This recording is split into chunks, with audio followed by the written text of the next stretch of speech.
Isang malungkot na balita ang bumungad sa mundo ng showbiz kamakailan.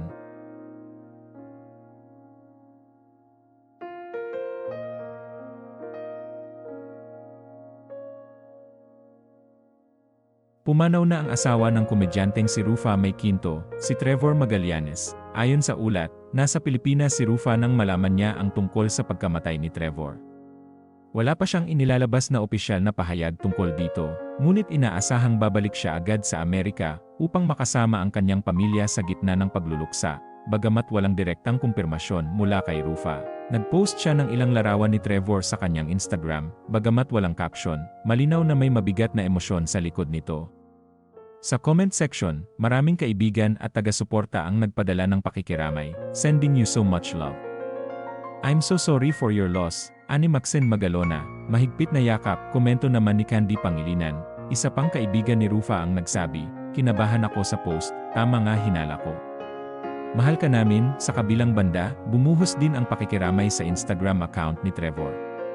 Sa kanyang huling post ilang linggo bago siya pumanaw, marami sa kanyang mga kaibigan ang nag-iwan ng mensahe ng pamamaalam.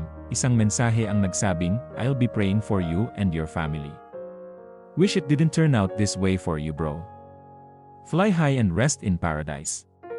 Naglabas rin ng ilang tribute posts ang pamilya ni Trevor bilang pagpupugay sa kanyang alaala. Matatanda ang ikinasal sina Rufa at Trevor noong 2016 na sa isang simpleng seremonya sa Quezon City.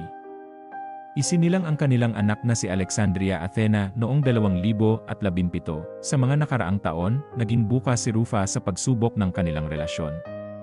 Noong 2024, inamin niyang bagamat gusto ni Trevor ng diborsyo, wala namang formal na papeles na naisumite. Ayon kay Rufa, hindi ako magfa-file kasi ang dami ko ng kaso. Saka dito kami kinasal sa Pilipinas, kaya masakit man, di ko alam kung anong gagawin. Dagdag pa niya, mahal pa rin niya si Trevor at gusto niyang buuin ang pamilya. Ngunit handa rin siyang tanggapin kung ayaw na sa kanya ng kanyang asawa. Bago pa man pumanaw si Trevor, naging magulo na ang kanilang relasyon. Noong December 2024, tahasang sinabi ni Trevor na magulo na ang kanilang pagsasama.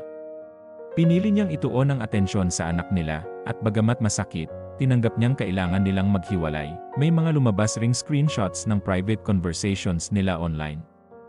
Dagdag sa kontrobersya, may mga ulat din na inaresto si Trevor sa Honolulu, Hawaii, dahil sa trespassing noong Disyembre, bagamat hindi malinaw ang buong detalye. Sa likod ng lahat ng ito, masakit pa rin ang mawala ng isang mahal sa buhay.